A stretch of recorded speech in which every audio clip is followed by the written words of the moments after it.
All right, sweet. So yeah, so today we've got day 4. Um, the idea with today, also last week we were looking at like the poles, the zeros, actually applying them.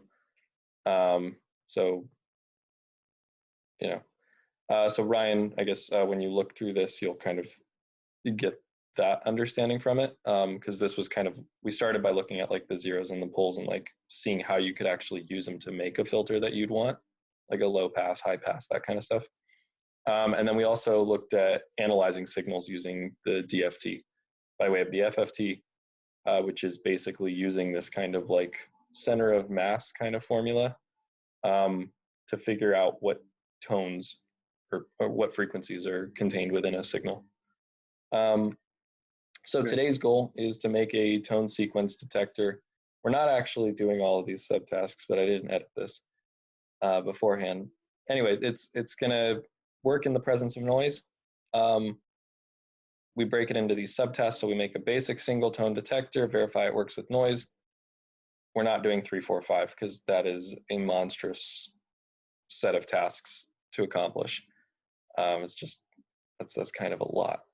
So, but the basic single tone detector, once you have that working, applying it to a larger file is just a matter of like breaking up the larger file. And so I'll talk briefly about how you can do that. So if you want to do it, or if you need to in the future, or anything like that,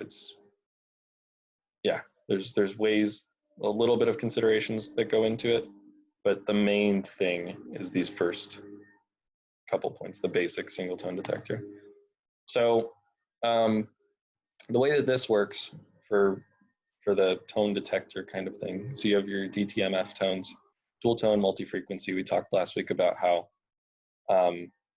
it has these 2 signals inside of it. So for example, it's this matrix kind of system. So if you press 1, it'll play a sine wave at 697 and also a sine wave at 1209 hertz. And then on the other end, it just comes through as the combination of these 2 frequencies, and it gets like dematrixed or demuxed at the other end. So if you can find the 2 tones being played, you can determine what key is actually being pressed. So givens here, you have the matrix key lookup. So there's the frequencies here. You'll notice that the low group, the rows are all like a lower group of frequencies, and then the columns are all a higher group of frequencies. So that's helpful for breaking this up. And then there's these 2 files are in the drive. You can find them there. These are kind of like test tones that'll be used for debugging. So yeah, and they're samples. Even if you're doing a live DSP kind of like applications kind of thing, it's helpful when you can to switch from going live to like using a sample, because then you get the same results every time. So if you have a bug or something, it helps to kind of isolate what's going on and you know what your output should be. So we're gonna use samples partially just because with MATLAB it's really a pain to get live input going, because you got to set up Simulink and all that. But the concepts still apply. So finally, spectrograms. These chop up your signal into these little pieces, and so you'll see kind of what that looks like. So it applies this windowing, and this is important to know, but I didn't get into it before, mostly because you can get by without it, or like with a basic understanding.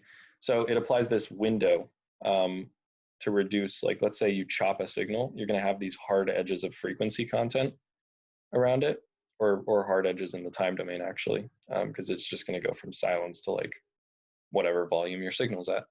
So you window it by multiplying this function that has these tapered edges, and you end up with this thing that kind of like slowly or like more gradually rolls off these edges. So the spectrogram function just, it asks for what your window is. It's useful to know. So that's it. I'm going to leave this open just because it'll be useful to come back to. But let's see. that is what will be useful to come back to.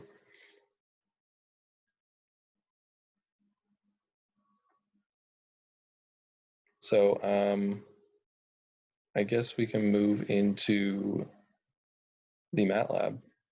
Wow, somewhere here is the MATLAB. This. Okay, so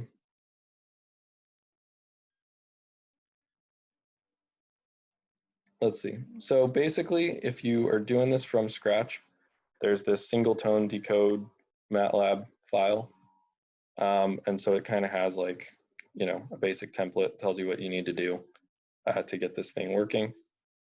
And there's also some code in here that's just kind of like hard coded into here. You just uncomment it because it's really tedious, or it's just not the most important to know exactly, you know, to try and do it yourself. But yeah, like just a bunch of if statements to check like what your answer is and all that kind of stuff. So anyway, you start with that. What you ultimately get to is this single tone decode file. Wonder if I can zoom. I can't. All right. So anyway, so the way that this works, we have it debugging. I'm going to comment these out for the beginning and end of the function. And so again, for debugging, you know, you put in your input and your F sample. So we're going to just create those. The input comes from this DTMF 01 single touch tones 8 kilohertz .map file.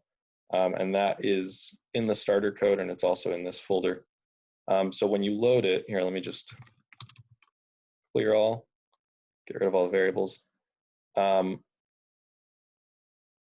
this file has all of these tones inside of it, tone 1, tone 2, tone 3. Basically, it's just an audio sample of a telephone, or like of what that signal would be. And then there's a noisy version of each one. And then there's also 2 no tone files. So you can use those, again, kind of sticking with the sample should remain consistent. You can kind of just start by having those. So what's the best way to do this? I guess if we comment all this out and then just slowly kind of build it up. So so you can start with, so we load that in, set that as the input, whichever one we want. So I'll just set it to like tone 1. It helps just at the beginning, I mean, get an idea of what your signal is. So if you have a vector of sound data, you can just use this command sound, and it'll play it. Then we'll do a time domain plot, which, like I said, is useless. And then there's this spectrogram command. So we'll make a separate figure, clear it out, because on subsequent runs there's issues, so you got to clear the figure. And then with a spectrogram, it basically is looking at a whole audio file. So it doesn't know if you want just the DFT of one part or the DFT of many different parts, and it might change over time. So it chunks up the file basically and like breaks it into these different pieces. The thing about this, so I had to look up, you know, if you just type in help spectrogram, it's a very long help file. But these are kind of the arguments that we're using. So there's the input, X, then you have your window. The window that's applied is a Hamming window, which has the shape. It's just a general purpose window. It's the one that I showed you before. So you specify how long of a Hamming window you want.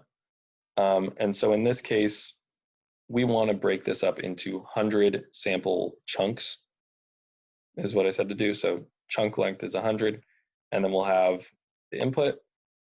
Then the floor is just so that you get an integer, because otherwise this thing will complain. But so you take your chunk length of 100 samples, let's say, then n overlap is how many samples we want to have overlapping. So there's all of these are kind of defined, but it shows you how much you want each of these samples to overlap in what it's analyzing. So instead of taking maybe 2 samples, it kind of like looks at them like this. And then let's see, then you have your number of FFT points and your frequency, your sampling frequency, which you can just put those as the same. This will work as a generic kind of thing. The main thing is if you're using the spectrogram command on like a longer file or something, to play around with this chunk length. So like we talked about last week, the longer the chunk length, the more defined your frequency is going to be, unless it changes, obviously. But the more defined those frequencies will be, because you have more samples to look at those frequencies within.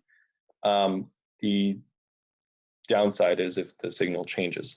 So you want to find the longest chunk length of something that is consistent in the file, and you want to basically use that longest length that you can as your chunking length. So I'll just kind of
Hey, Alex, I think your sound cut out, at least for me.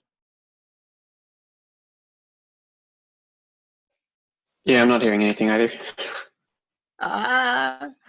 Same here. Oh, can you hear us? Yes, yeah. I hear you now. Can you hear me? Yeah. Okay, I think MATLAB is a hungry program. Steals all the sound bandwidth. Okay, well, so I guess I won't play the sound also for that reason.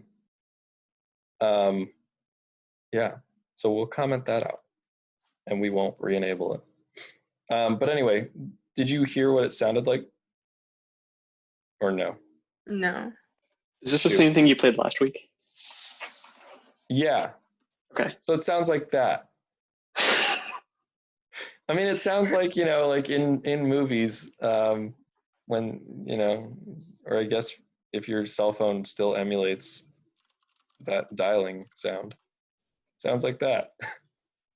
So anyway, yeah, there's 2 tones in there. I guess you don't really need to hear it to see what's going on with the frequencies. So anyway, let's just get into the actual program. Thanks for the note, by the way, Holly. All right, so I guess we'll start by uncommenting this section. So we'll just do a basic DFT. If we do that, then we end up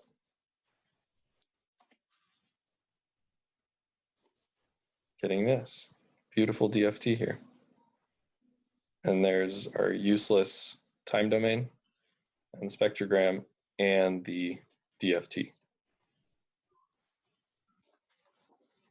So we can see that there's 2 frequency points that are higher, right? And if you click on these, you can see, well, that's digital frequency. I guess it makes a little more sense to look at it in analog. So we have 697 and this other one, which is 1210. And so if we go back to here, 697, 1210, Look at that. It's a 1. Which is, thank God, that's the tone we loaded. So you have very specific values for like each frequency. Yeah. So what's like the range of error, I guess, that it'll accept when reading the tones? So this so far isn't detecting anything. All this is doing is plotting the DFT. Okay. So the range of error is kind of for us to decide, and so I'll get into that later, because this is basically the start is just doing the DFT, right? Mhm. But then once you've taken the DFT, it's kind of like up to you to do the data processing. And so this is kind of what's interesting about like DSP. Like a lot of it is applying these techniques, but then once you've applied it, I mean, you're still also just programming, and it becomes more of like an algorithmic kind of thing. Yeah. But so yeah, so this is the DFT at least that we're starting with, and then now we need to kind of like process this data, and so I guess let's change the tone a little bit just to see. So I mean, if we do like tone 3, you get a similar thing, but the frequencies shift around a little bit. So you have, what is it here and here, 1497 and 697. So like here and here, and so you get 3. So I'm going to switch into using the noisy version, just because that might be a little bit important in the scale of like developing this. So here you can see like the presence of noise kind of like makes it a little harder, but you can still see that there's the first defined point, and then this second defined point is the 697. So we'll say that it's basically the 2 loudest frequencies in this DFT kind of tell you what note is being played. So yeah, and actually you can do things as well like that are kind of intelligent with like how you're processing this. If you know that your first range of frequencies is in this band, and you know your second range of frequencies is in this band, you can kind of tell it to reject all the other bands. So if there happens to be noise over here, we can just kind of like squash all of those. So it'll ask, instead of asking what's the 2 loudest frequencies in this whole thing, you could say what are the 2 loudest frequencies within those 2 bands that we actually care about. So there's ways to kind of cut down on your error.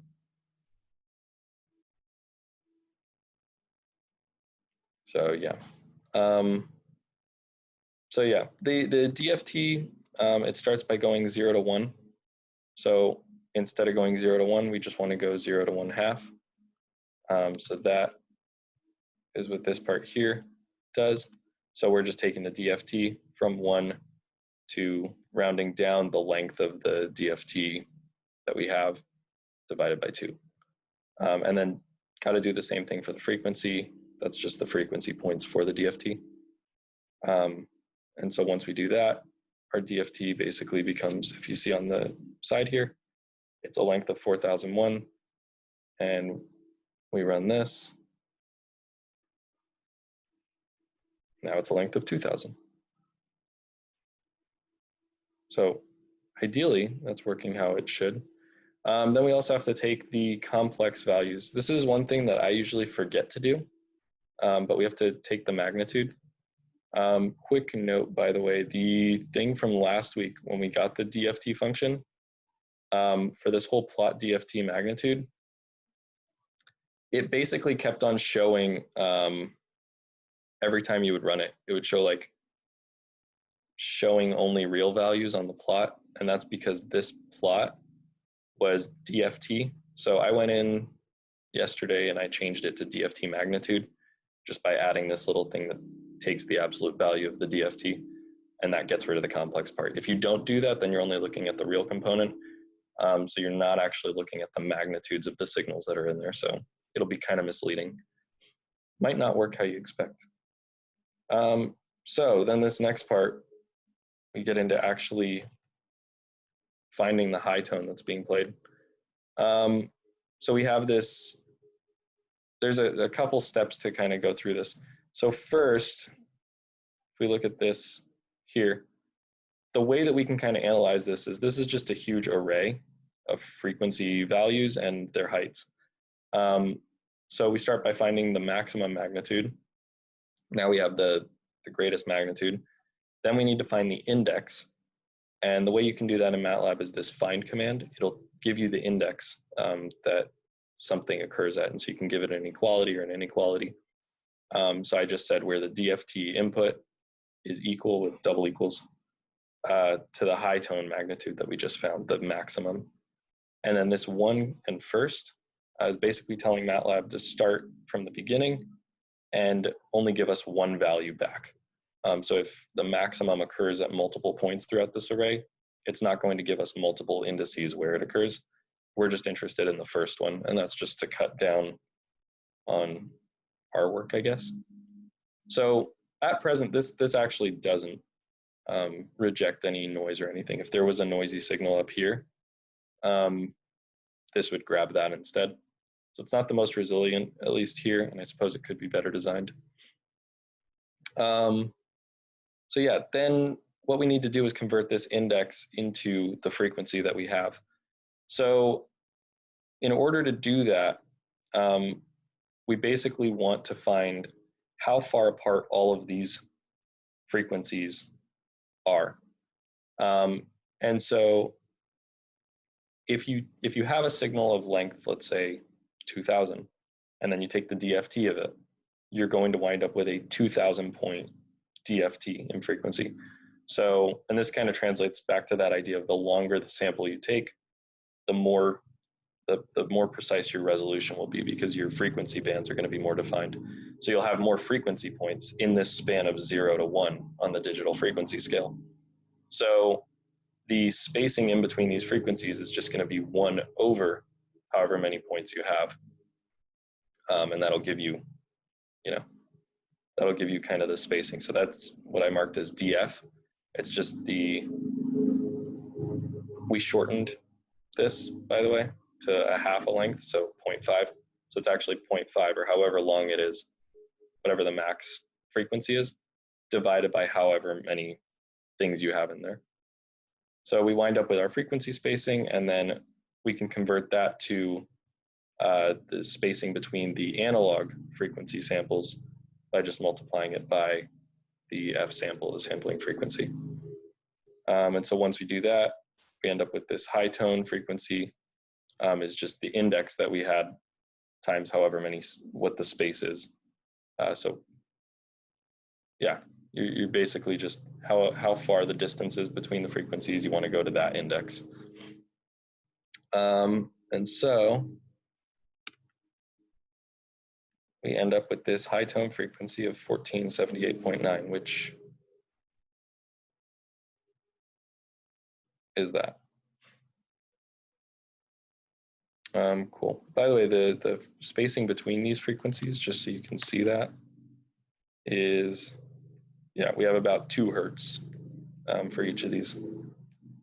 So again, if we had a shorter signal, we would wind up with like a tighter or a bigger spacing, and so you can't make as much resolution. Anyway, let's put that semicolon back on. So then for finding the low tone,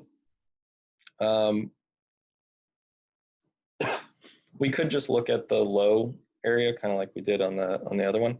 But the problem is, at least the approach we're taking is we're just looking at the max. To my knowledge, there isn't a like second largest magnitude max kind of thing in MATLAB. So the easiest way to do this that I found on the fly is just to truncate or like smush down all the frequencies that you don't care about. So we can just exclude all of the high frequencies because we already found our high frequency. So our low frequency tone is going to be below about 1,000 hertz or something.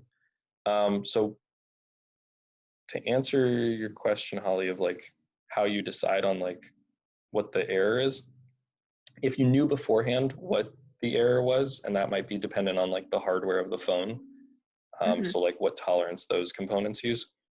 If you knew that, then you would try and use that. Otherwise, what I did is I just kind of looked at the spacing in between each of these. And so it's different. It goes up. It's a larger spacing as you go up in frequency. Right.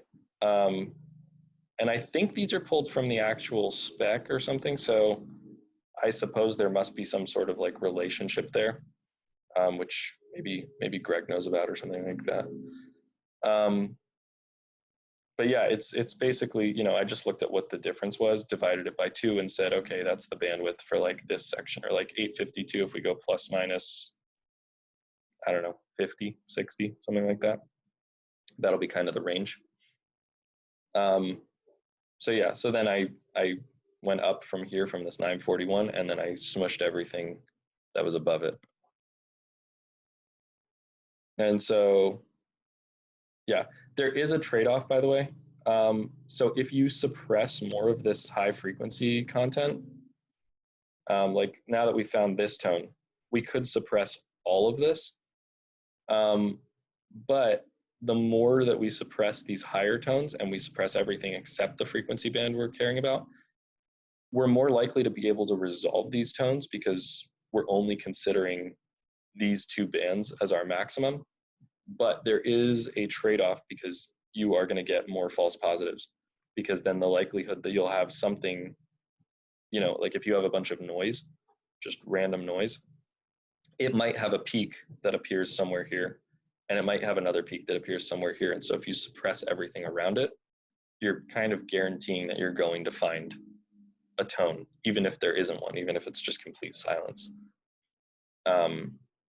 So that is kind of something to be aware of. And that's why we don't just suppress everything outside of this. And it might not even be a good idea, but it depends on you and how much you care about the false positives versus being able to resolve it. Because the more you can resolve it, the more resilient it will be in the presence of noise, for example. So yeah, for this part, we kind of go to find the max frequency value. Same idea here. Oh, wait. I don't know what we're doing. I don't know what my code says. Okay. So yeah, oh, right. This is the whole smushing thing. So this is what I was doing here was the 941 plus 1209. That's basically the end of the lower band and the beginning of the higher band. Divide by 2, you get your halfway point. And so we're basically going to use that frequency, find where that frequency or where that magnitude happens, and then just like truncate our DFT so that it doesn't include any of that high frequency stuff, which, like I said, maybe that's a bad idea. Maybe you don't want that. But so yeah, so there's our new frequency, and our new DFT input is just going to contain up to that 1091 or something like that range.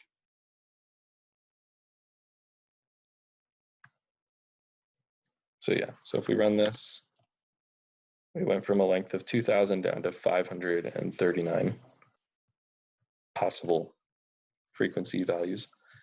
All right, and then now we go to find the low tone. So for this, now we can take the max again and kind of just rinse, repeat, do the same thing. Take the max, find the index, find the frequency, and now you have your low tone frequency. So we have our high, we have our low. They look to be around what we want, 1478.9 and 699. So I mean, you know, 697, 1478, 1477. So pretty close. Now the issue is to decide what tones were actually played. So the way that I did this is there's these valid DTMF low tones and these valid high ones, right? And so I just put them into their own array. And then I decided upon this bandwidth of like how wide I kind of want to resolve. So you could make the bandwidth really big and have them be overlapping. So if you have the bandwidth at like, say 150, then if the tone falls somewhere in here, like right smack in the middle, it will resolve to either this one or to 770. If you put the bandwidth really narrow though, let's say plus or minus 10 hertz, then something like 720 hertz will just be counted as like not being a valid tone. And so I ended up making this function called coerce to values, which is pretty useful anytime you need to do any sorts of this kind of analysis on something. So how this basically works is it's this fun function. You put in an input of like things, signal data that you have, the values that you want to kind of coerce it to, and then the bandwidth for those values. So this is just quantizing, right? Yeah, basically. Okay, cool. So yeah, so I mean, if you have like, right, some array, and then we have the values we want to coerce to of like 400 and let's say 900, and then you can put in a bandwidth or you cannot, and it'll coerce. If you put in a bandwidth requirement, let's say that it needs to be within, I don't know, 400 and 900. That's not a lot of range. Right, let's say a bandwidth of 150. Then it comes back not a number for most of these, 157, but then 900, you know, happens to be close to 1,000, and 300 close to 400, right? So yeah, so then what this will do is kind of do that coerce to value. It puts in the low tone frequency that we detected, the valid DTMF lows that we could have, and then the bandwidth that we decided on, which was just the difference between, I chose the highest two tones because the bandwidth there is the largest. So I wanted to use the largest bandwidth that could happen so that it will resolve guaranteed, but it won't go outside of this. So like anything below whatever the bandwidth down here is, that won't resolve. And so if we run that, we end up with this low tone of 697 from 699 and 1477 from 1478. And then we're almost done. Then we have to map it to a key press. So we have this huge if statement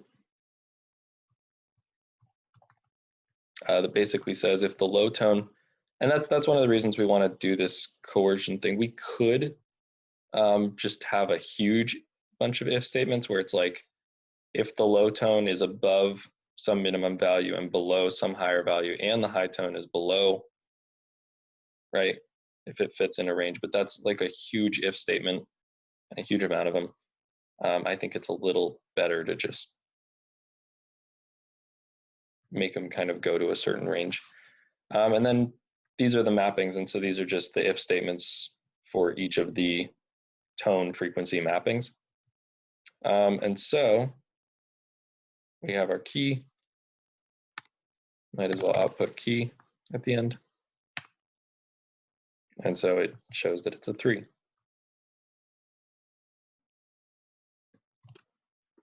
And then finally, just add it to the plot.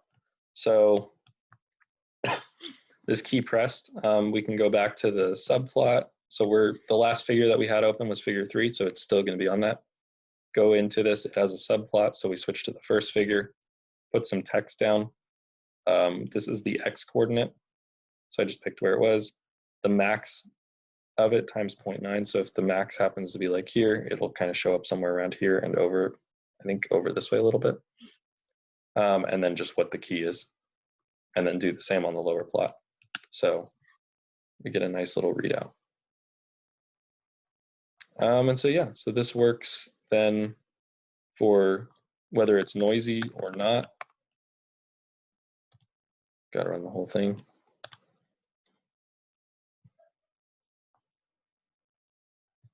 And then if we get silence, what was it? Tone, no tone?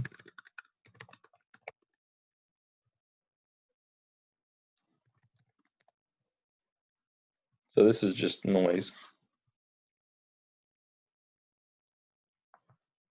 And you can see that it looks like that. And it looks like that. It's terrible. And so the key that we get looks like a little face, but yeah, for silence. And then if we end up having no tone and it's not noisy, then it'll probably be like more like this quiet one that's here. So if we run that, basically looks the same. It's just all of the magnitudes are way lower. And so, I mean, things that you could do would be maybe to also add a check to see if the magnitudes cross a certain threshold, if you have a noise threshold that you wanted to set. Because then you could say, yeah, even if you do happen to resolve a max tone that happens to be in the range that you're looking for, and a second max that happens to be in the range here, you could say, well, yeah, but the magnitudes are all so small. There's no way that this isn't noise. Yeah, and like I said, I mean, you could set up additional kind of things. I probably wouldn't suppress all of the values above, just doing this again, thinking about it.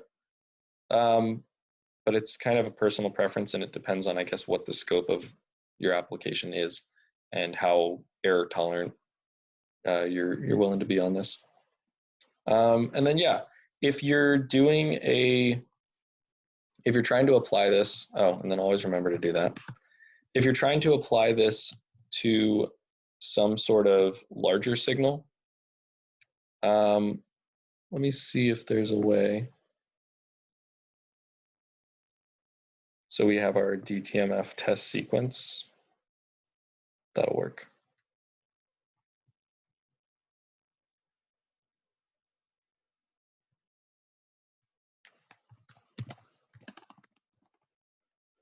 So this test sequence is a sequence of multiple DTMF tones. And so what this will look like, if we leave it on the 100 length chunk, then we will get an error.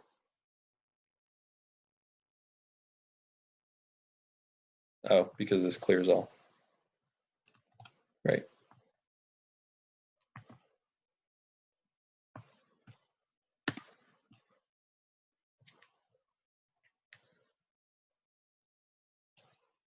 So this is kind of what it would look like if you had a whole audio file.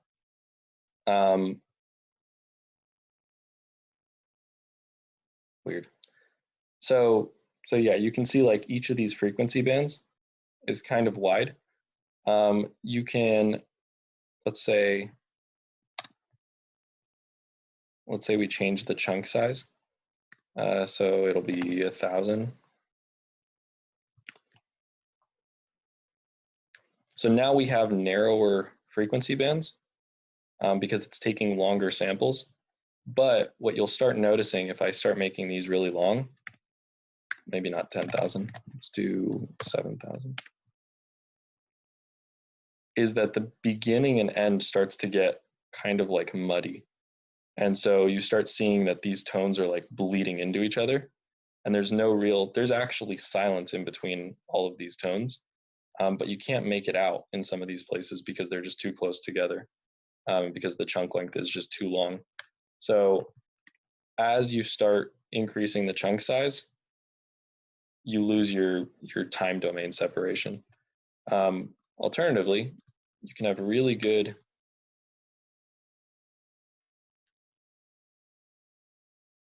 time domain where you can even see like that little space in between them. But now your frequency is a lot wider and you're not really sure what exactly the frequency is. And so, I mean, if you really drop it down. Isn't the DFT going to kind of suffer from the same problem if you're looking at a signal that changes through time? Oh, totally. Yeah.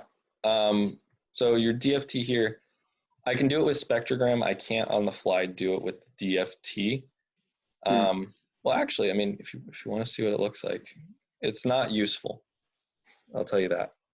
The reason it's not useful is because this DFT function takes the DFT of the whole signal.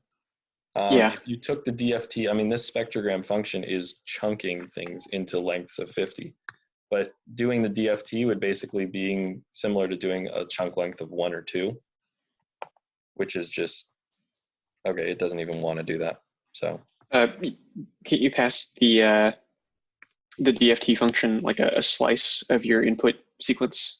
yeah, so that is how you would do the larger scope of this if you were trying to kind of expand it and say, okay, now we're going to look at, yeah, it doesn't like this. But then you have to detect where those changes are, right? Yeah. And so that's why it would actually be useful to look at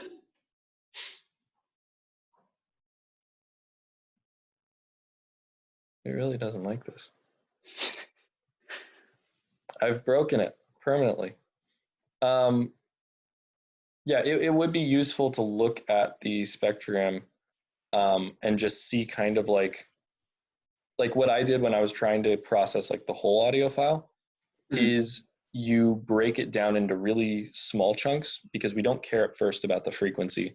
What we care about is where the time separations are, because you want to know what is your longest silence that happens, and then what is the longest or what is the shortest band of content that plays, like what's the shortest tone that's constant. And then once you know that, that's kind of how you set your chunk size, is by looking at the signal first. So if you can know what signals to expect, that's going to kind of inform the design and like what chunk size you're going to actually use. And so you program that in, and then you have your DFT look at that signal in particular. Yeah, because see, this is the DFT, I think, of, I don't know. I have no idea. We're lost. Oh, it's erroring out on this line because I changed it. Anyway, you don't want to watch me struggle through this. But yeah, so if you took the DFT of the whole thing, it wouldn't work, but you would just chunk it up and then just kind of have like some sort of for loop that processes through that. And then you'd end up with a lot of silences and that kind of thing. So if you care about just the data in between those silences, you can do array manipulation or vector manipulation to kind of like drop those silences out and that sort of thing. Is there a quick way to determine when you're going from a silence region to definitely not silent region without having to take a full DFT? Yeah, so you do take a DFT, but what'll happen is you will wind up with something that basically just doesn't resolve. Because if you happen to be DFTing on like a slice where it's transitioning, then neither of the frequency values, even if you're switching from one tone to another, neither of those frequency values will necessarily be well defined. Right. So the magnitude, like none of them will have a peak magnitude of above. I think most of these signals happen to have something like 0.1, 0.2. They'll be a lot smaller because the fact that you're kind of distributing it. So on those transition edges, you usually throw that out as there was nothing happening.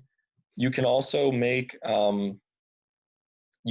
different types of detection. So instead of saying that it's either a silence, like I did like the underscore, and saying like, oh, it's either silence or it's one of these keys, you can actually also implement, if you care about something like that in your application, you could say, okay, if it's silence, it's going to be denoted by like the threshold being really low, and none of these frequencies are going to really stand out. If it's something where we couldn't determine it though, because that might be different from silence. You might actually have some tones that are still pretty strong in there. And so if they happen to pass a threshold, then maybe denote that with a different, like this function, for example, you could return a different character, just to kind of denote that like, oh, there might have been something there, but we're not really sure. And so if you do that, you'll actually usually find that the array that pops out of like all the different key presses at different chunks will kind of go from showing like underscores for like silence. It'll show your error kind of thing, and then it'll show the tone, and then it'll show error, and then silence to kind of show like that envelope kind of thing. So yeah. But yeah, hopefully this kind of makes sense of like how you could apply this. I mean, if you wanted to do essentially a tuner or anything that really like relies on knowing what the input note is, a lot of filters, for example, like will move with the frequency that's coming in, so that if you go really high up, you're not cutting too much frequency content, and if you go really low, you're not getting the whole signal just because you happen to go really low. So they'll kind of track. So there's different uses like that. Hopefully that makes sense. For applications where you're sampling in time continuously, so like a, I don't know, a live frequency detection application. Yeah. I'm curious if it would be smarter to do something event-driven, like you can detect an edge and then start applying your DFT, or if you want to do something continuously sampled. Yeah, so if you were doing, let's say, a microcontroller kind of implementation, yeah, something like that, where it needs to be able to do other stuff, I guess the best way that I mean, I'm just on the fly, but the best way that it occurs to me is like, if you had some sort of external processing kind of thing, some external hardware that would detect a threshold being met of like a noise input or something like that. Because otherwise there's not really like a way of getting around it. You need something that can detect the threshold in frequency first. And then you would start applying it. But yeah, that way you can do like other things until you get that. I don't know what that would look like though. That would be a hard Yeah, problem. I'm thinking of a very specific project. Oh, are you working on something or? It's kind of been incubating for a while, but the gist of it is detecting a whistle. So it's basically a pure sine wave. So it's a single frequency, but doing that with enough like time domain fidelity that you can use it for like a MIDI application. So convert it to a MIDI note and then pipe that into like a MIDI controlled application. Oh, that would be cool. That's really hard. Yeah. Whistling is notoriously not very fine, and it's like it's really hard to stay in tune whistling. Well, I mean, in that case, I wouldn't really have to worry about it or have controllable quantization. Yeah, I mean that would be hard, because you'd have to have some sort of thing that keeps it like even when it deviates outside of a set note.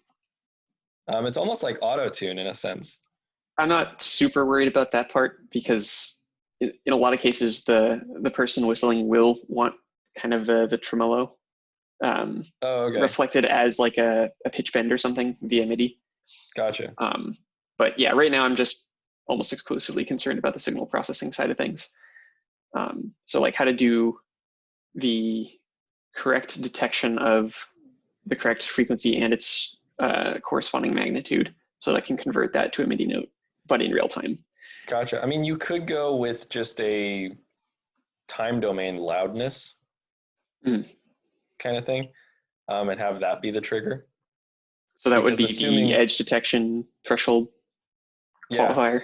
I mean, kind of like how Zoom works, right? Like it detects sound on your edge, and then the window turns green. Yeah, kind of like that. But if you were to do time domain or frequency domain, I don't really know why you would, I guess, but if you were going to do that, I guess it might help to cut out other frequencies around you. But that's more for like noise isolation, I guess, in a context of like, for example, like speech recognition. You could see it being like really useful there to be able to chop out certain frequencies. Yeah. And there's also one thing I didn't mention, but you can, if you take your FFT and you have all those different points, and then you do manipulations on it, like chopping out, like let's say you just completely flatten all the stuff you're not interested in. So let's say someone's talking and you just want to get that content, you figure out what frequencies the human voice is at, flatten everything else. You can take the inverse DFT. And it's hard mathematically, but again, computers can do it. You just type IFFT. You'll take the inverse fast Fourier transform, and then you'll get back a time domain signal that has none of that frequency content. But again, all of that stuff usually takes processing, which is why when you talk into your phone, there's a little bit of a delay because it's trying to like suppress all of that extraneous frequency content. Luckily, the microcontrollers I'm looking at have hard DSP functions built in. So yeah, I should mention the phone also needs a lot of time for plenty of other things like formant detection and all that. But that's at least part of it. Is it's harder to do that kind of stuff. When we were talking about multi-tone detection, were you going to introduce a separate DFT function, or do you think we could get away with it with just straight DFT? For what? For the multiple tone detection or multiple tone decoding. You can get away with it. Well, so you need a separate script or a separate function that calls the DFT, the tone detection script that I showed you. So you'd need something basically that just takes the audio file, splits it up into its chunks, and then shoots that off to the function, and then takes the output and kind of concatenates it into a long string of like silence, silence, silence, silence, 3, 3, 3, silence, Cool. And then I guess gets rid of duplicates from repeated things. Like even if you press 3 and then you press 3 again, there should be a silence in between those two. Yeah. So that's just a matter of selecting an appropriate sampling frequency for the how you're chunking up the DFT. Yeah, an appropriate chunk size. Your sampling frequency shouldn't really change. Because like you're using the wrong terminology. Yeah. I just wanted to make sure on that. But yeah, the frequency at which your DFT magnitude function is sampling. Yeah. Of the ends. Yeah, it gets weird. But yeah, cool. that. Sweet.